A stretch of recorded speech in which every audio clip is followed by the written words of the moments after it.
Si vous avez pu constater, vous faites partie de ces Réunionnais qui ont bougé, qui ont joué le jeu de la mobilité, qui sont revenus.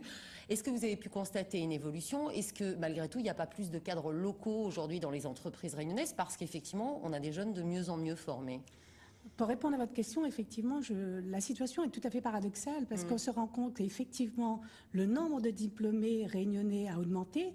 Je vais juste rappeler à Gélita Waro que 55% des jeunes sont au chômage, dont 17% de diplômés. Ça veut dire que la Réunion est capable aujourd'hui de pouvoir fournir aux entreprises publiques et privées du personnel compétent, du personnel motivé qui veut contribuer au développement socio-économique de leur territoire.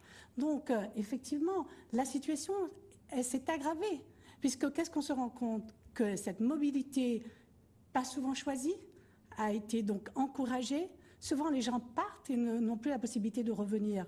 Alors, peut-être un clin d'œil aux politiques en leur disant « Que faisons-nous quant à ce retour au pays natal et quel dispositif devons-nous mettre en œuvre pour favoriser justement l'intégration des Réunionnais qui sont compétents, ceux qui sont partis et qui ont pu acquérir des compétences dans le monde entier. Et là, je fais un clin d'œil au village de la diaspora réunionnaise dans le cadre de Valqueré, à savoir, ils ont su acquérir des compétences, être confondés à d'autres modèles socio-économiques productifs, et ils reviennent, on leur dit, finalement, c'est un déni d'existence, mais également déni de leurs compétences. C'est vraiment difficile après de revenir. C'est extrêmement difficile pour deux raisons majeures. D'une part, ces gens ont eu une coupée, je veux dire, avec la Réunion, et par ricochet non plus de réseaux sociaux. Donc quand ils reviennent, la difficulté de renouer, de co-construire ou construire un réseau social. Alors là, je voudrais peut-être jeter un pavé dans la mare. Vous m'avez dit, Madame Gélita Waro, tout à l'heure, qu'il faut instaurer un débat. Mais moi, je ne suis plus au stade du débat aujourd'hui.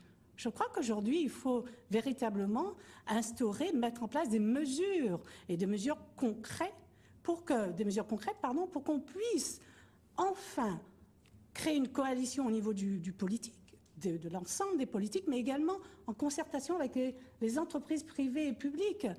On n'est plus au débat, on n'est plus dans que faisons-nous concrètement? On n'est plus dans la réflexion. On n'est plus dans la réflexion. On est concrètement. Vous dites que c'est compliqué, vous dites que c'est une problématique, mais j'ai pas l'impression que les choses avancent. Alors peut-être que je suis trop proactive. Et pourtant, de plus en plus, les politiques réunionnais, qu'ils soient d'ailleurs de gauche ou de droite, avant c'était presque un gros mot de parler de préférence régionale. Aujourd'hui, non, tout le monde en parle.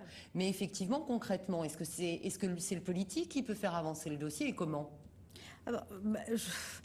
C'est compliqué parce que, pourquoi je dis c'est compliqué? Parce que tout simplement, il faut prendre des décisions et nous avons vu, pour prendre des décisions, les décisions parfois c'est toujours en France métropolitaine que ça arrive, les décisions.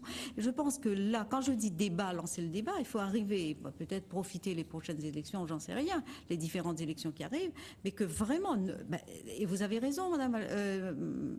Margaret, excusez-moi.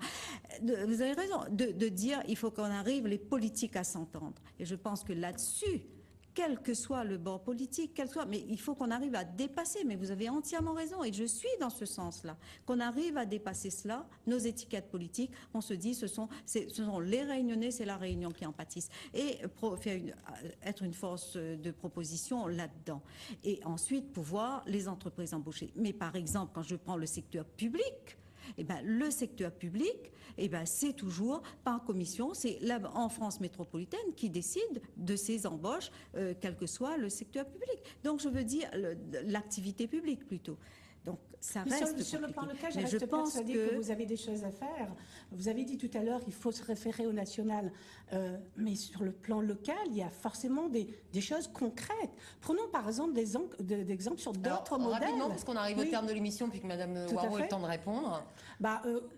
Comment peut-on faire, je veux dire, au-delà du débat, vous qui êtes sénatrice et qui allez peut-être vous représenter, nous attendons beaucoup, nous sommes dans l'attente et de grâce, aidez-nous à satisfaire en tout cas nos attentes et nos besoins. Ben, je vais vous dire aussi, de grâce, travaillons ensemble. Moi, je ne mets pas d'un côté les politiques, les socioprofessionnels de l'autre, pas du tout. Et je pense que s'il y a maillage, justement, des parce que c'est vous qui êtes sur le terrain aussi, qui connaissez les besoins et qui connaissent aussi parfois comment faire, le comment faire. Le politique, il ne suffit pas d'être politique pour dire je connais. Non, le comment faire, bien souvent, ça vient des socioprofessionnels. Alors, allons-y. Allons-y ensemble. Allons mettre la main ensemble. Eh ben voilà. Eh ben écoutez, merci beaucoup. Merci. Ce sera la conclusion de cette émission.